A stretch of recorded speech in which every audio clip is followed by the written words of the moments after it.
Hello everyone, मैं हूं पुनीत शर्मा और आपका स्वागत करता हूं आपके अपने यूट्यूब चैनल विधि मेंटोरा पे। हम इस चैनल पे एक सीरीज चला रहे हैं एलएलबी सेमेस्टर एग्जाम सीरीज, जिसमें हम आईपी यूनिवर्सिटी और दिल्ली यूनिवर्सिटी के एलएलबी सेमेस्टर एग्जाम्स के प्रीवियस ईयर क्वेश्चन पेपर के बेसिस पे आंसर सॉल्व करते हैं और मैं आपको उसके क्वेश्चन लिखने का तरीका भी बताता हूँ कि आपको क्वेश्चन को अटेम्प्ट कैसे करना है। तो मैं एक बार आपको अपने बारे में बता दूं, मैं हूं ex assistant professor IP university. Masters मैंने करा है इंडियन लॉ इंस्टीट्यूट से, all India entrance topper as well as academic topper.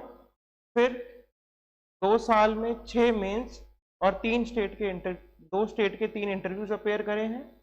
JRF holder first attempt में और दिल्ली यूनिवर्सिटी से एलएलबी। ये जो हमारी एलएलबी सेमेस्टर एग्जाम सीरीज है, इसमें हम क्या करते हैं, स्पेशल फोकस करते हैं डीयू और आईपी के सेमेस्टर एग्जाम्स में। प्रीवियस ईयर क्वेश्चन पेपर को एनालिसिस करते हैं, कॉन्सेप्ट्स को समझते हैं। मैं आपको आंसर लिखने का तरीका बताता हूं कि आंसर कैसे लिखे जाएंगे। फिर हर सब्जेक्ट पे डेली 2 वीडियोज आती हैं, तो अगर आप मिस नहीं करना चाहते हैं तो आप प्लीज़ चैनल को सब्सक्राइब करिए, जिससे हमें मोटिवेशन मिले कि हम ऐसी वीडियोस बनाते रहें और जब भी हम कोई नई वीडियो अपलोड करें तो आप तक हमारी वीडियोस पहुंच जाएं। साथ में फ्री नोट्स अवेलेबल है हमारी विधि मेंटोरा साइट पे। आप इसको गूगल पे सर्च कर सकते हैं www.vidhimentora.com। उस पर आपको हमारे सारे नोट्स, फ्री नोट्स अवेलेबल हो जाएंगे। फिर आज का जो हमारा टॉपिक है ये है डॉक्ट्राइन ऑफ रिपग्नेंसी। ये टॉपिक इंपॉर्टेंट क्यों है? क्योंकि दिल्ली यूनिवर्सिटी में आप देख सकते हैं 2020 में क्वेश्चन आया, 2019 में क्वेश्चन आया और 2018 में इसका क्वेश्चन आया। सिमिलरली आईपी यूनिवर्सिटी में 2015 और 2018 दोनों साल इसका क्वेश्चन आया।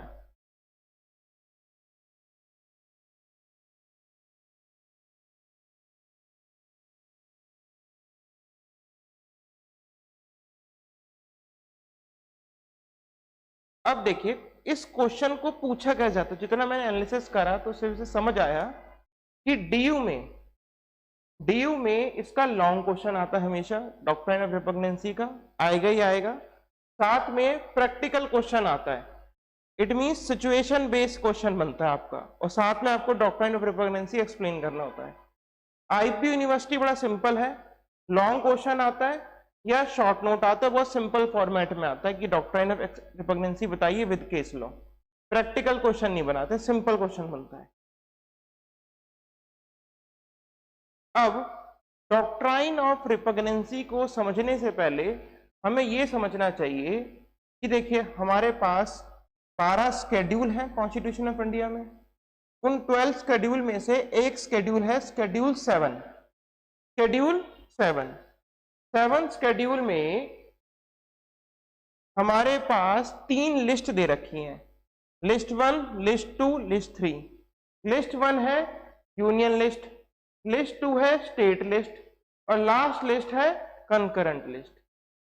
Article 246 of Indian constitution clearly provide करता है, जो बताता है कि जो यूनियन लिस्ट के अंदर मैटर्स लिखे हुए हैं उसके ऊपर एक्सक्लूसिव पावर लॉ बनाने किसकी है? पार्लियामेंट की।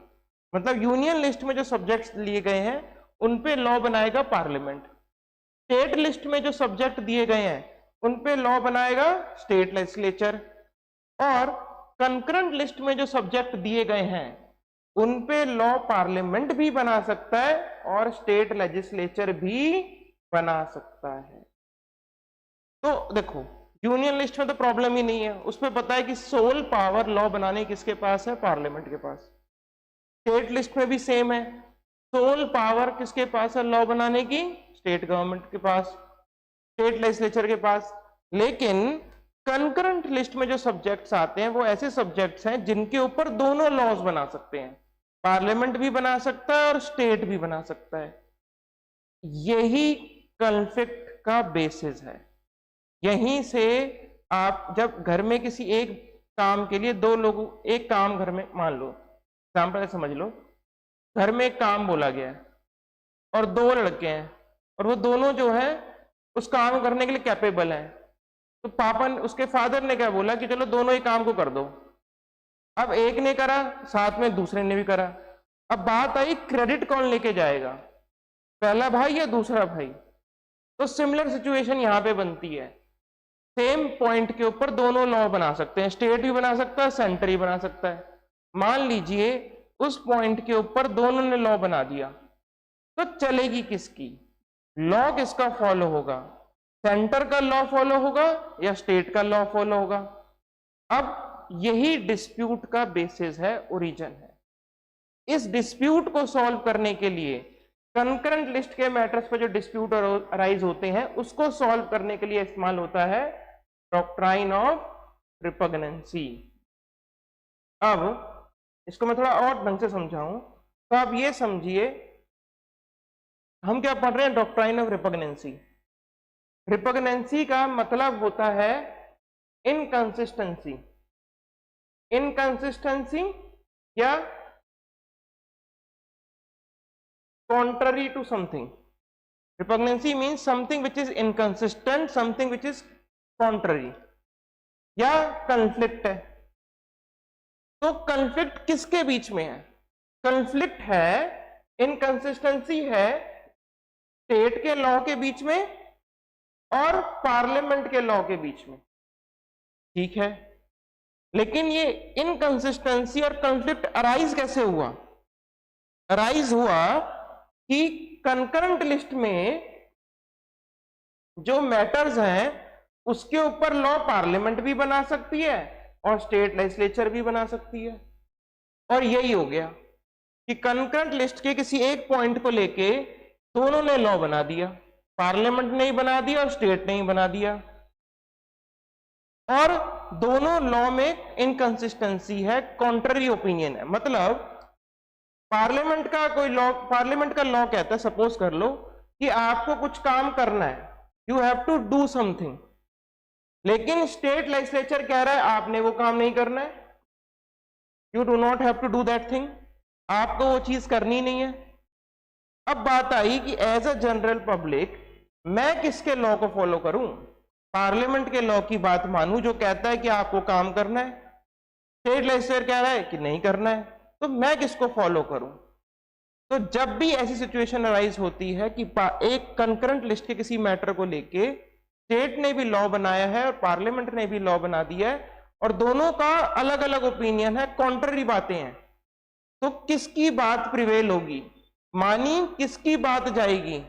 इस डॉक्ट्राइन, इसी सिचुएशन को, इस प्रॉब्लम को सॉल्व करने के लिए हम इस्तेमाल करते हैं डॉक्ट्राइन ऑफ रिपग्नेंसी, जो है आर्टिकल 254। आर्टिकल 254 हमारी हेल्प करता है इस सिचुएशन को सॉल्व करने के लिए। पेपर में आपके पास भी सेम सिचुएशन आती है कि ये जो एग्जांपल दिया गया प्रैक्टिकल सिचुएशन है, इसको सॉल्व करिए। यही होता है, एक पॉइंट को लेके पार्लियामेंट ने भी लॉ बना दिया और स्टेट ने भी लॉ बना दिया, कहेंगे डिसाइड करो किसका लॉ प्रिवेल करेगा। तो ये आपको लगेगा doctrine of repugnancy, article 254। General rule क्या कहता है, जनरल रूल ये कहता है, जनरल रूल क्या कहता है, जनरल रूल ये कहता है कि भैया जब भी ऐसा कॉन्फ्लिक्ट होगा पार्लियामेंट और स्टेट के लॉ के बीच में, तो जनरल रूल ये है कि in the event of conflict between union and state law, law of the former, मतलब पार्लियामेंट का लॉ प्रिवेल होगा over the state law, parliament का लॉ प्रिवेल कर जाएगा स्टेट के लॉ को, as simple as that. Parliament का law prevail कर जाएगा स्टेट के लॉ को। तो ये सबसे, ये जनरल रूल है, जब भी कॉन्फ्लिक्ट होगा तो पार्लियामेंट का लॉ प्रिवेल करेगा स्टेट के लॉ को। लेकिन इसका एक्सेप्शन भी है, इस रूल का एक्सेप्शन है 254 का क्लॉज 2। क्लॉज 2 कहता है कि जनरल रूल तो ये कहता है कि पार्लियामेंट का लॉ ही प्रिवेल करेगा, लेकिन स्टेट का लॉ भी प्रिवेल कर सकता है। स्टेट का लॉ भी प्रिवेल कर सकता है अगर ये कंडीशन फुलफिल हो गई।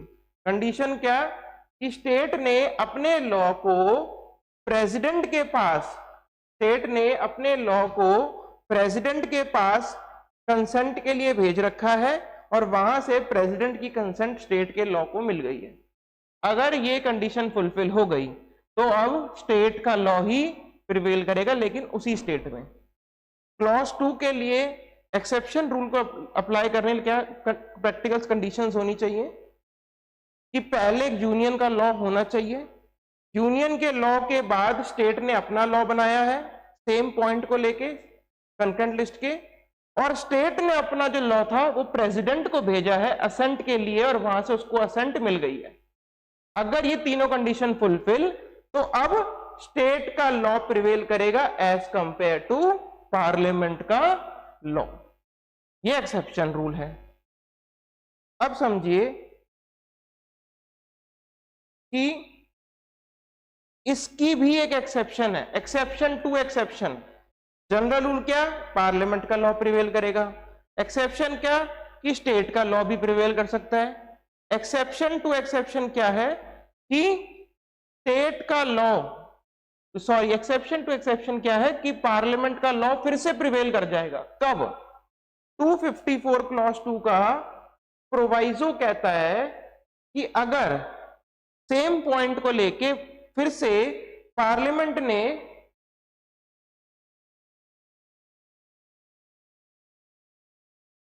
पार्लियामेंट का लॉ स्टेट के लॉ को रिपील कर देगा, अगर पार्लियामेंट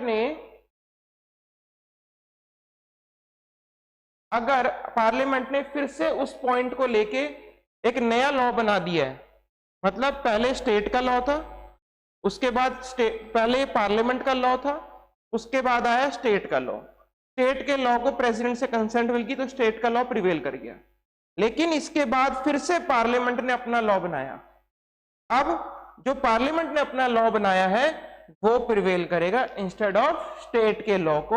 और अगर पार्लियामेंट ने अपने लॉ में जो बनाया है उसमें ये बोल दिया है कि ये सारे स्टेट लॉज को प्रिवेल कर जाएगा तो अब पार्लियामेंट का लॉ ही चलेगा। तो ये एक्सेप्शन टू एक्सेप्शन है। Proviso to article 254 clause 2 lays down that parliament may again supersede the state legislature which has been assented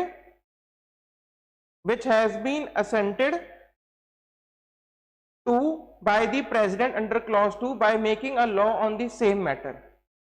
तो अगर पार्लियामेंट ने ऐसा कर दिया है, अपना लॉ फिर से फ्यूचर में लेके आ गए हैं उस पॉइंट को लेके, तो अब पार्लियामेंट का लॉ ही प्रिवेल करेगा। लेकिन मेन पॉइंट क्या है, ये बस ध्यान रखना है स्टेट का पूरा लॉ वॉइड नहीं होता है कभी भी।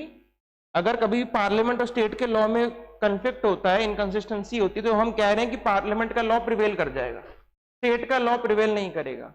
लेकिन पूरा लॉ वॉइड नहीं होगा स्टेट का, सिर्फ उतना लॉ वॉइड होगा जो इनकंसिस्टेंट है, पूरा लॉ वॉइड नहीं होगा। सिर्फ उतना लॉ जो पार्लियामेंट के साथ में, पार्लियामेंट के लॉ के साथ कंफ्लिक्ट में है, सिर्फ उतना ही पोर्शन आपका वॉइड डिक्लेयर होगा, पूरा नहीं होगा। अब इसको आप देखिएगा,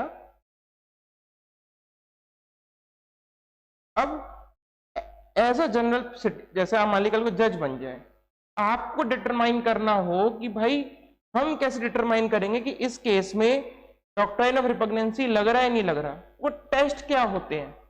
तो Deepchand versus state of UP में सुप्रीम कोर्ट ने बताया, टेस्ट लेट डाउन करिए, कैसे पता चलता है कि डॉक्ट्राइन ऑफ रिपग्नेंसी सिचुएशन पे लग रहा है या नहीं लग रहा। क्या टेस्ट होते हैं? पहला, there must be a direct conflict between two provisions. State law और सेंट्रल लॉ के प्रोविजंस में कॉन्फ्लिक्ट होना चाहिए, पहली सिचुएशन।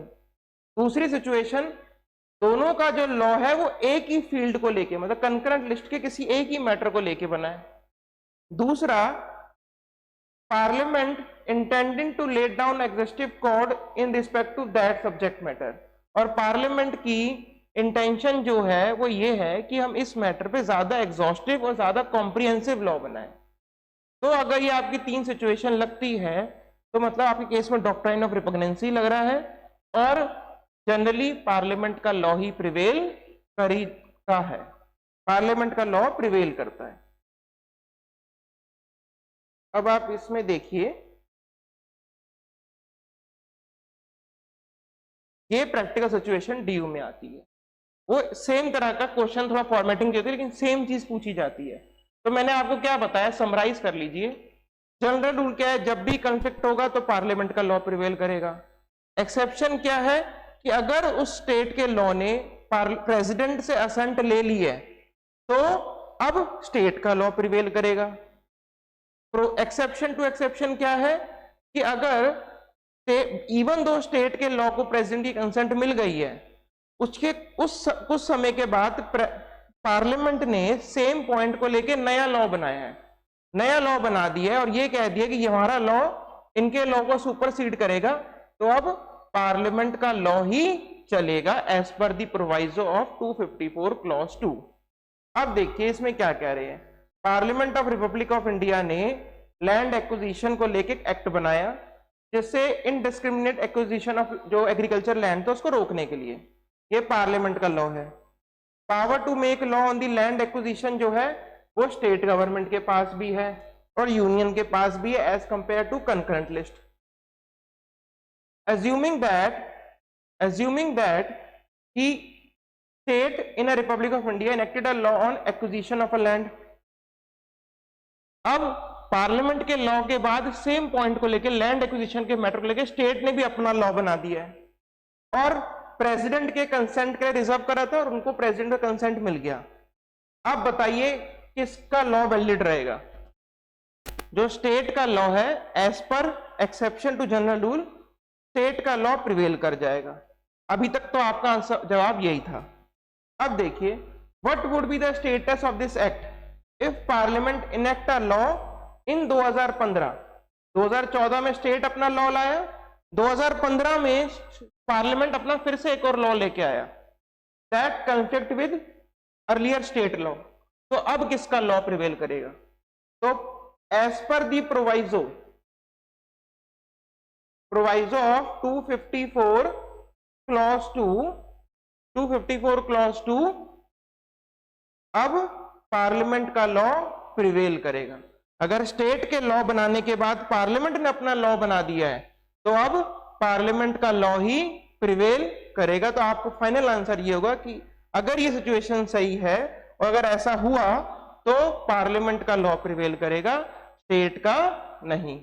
उससे पहले आपको सेम डॉक्ट्रिन ऑफ रिपग्नेंसी एक्सप्लेन करना है, केस लॉ बताने हैं, उसके टेस्ट बताने हैं, फिर आपने अपनी प्रैक्टिकल सिचुएशन का आंसर देना उसको उसमें इंप्यूट करके। ठीक है, अगर आपको वीडियो पसंद आई हो और आप चाहते हैं कि हम किसी टॉपिक पे और वीडियोस बनाएं तो आप हमें अपने कमेंट बॉक्स में लिख सकते हैं, तो हम आपको उस टॉपिक पे वीडियोस बना के आपको हम प्रोवाइड कर देंगे। और फ्री मटेरियल आपको वेबसाइट में डिस्क्रिप्शन बॉक्स में लिंक होगा वेबसाइट का, आप वहां से फ्री मटेरियल इसको आप कलेक्ट कर सकते हैं। Thank you for watching and please subscribe this channel for more information. Thank you.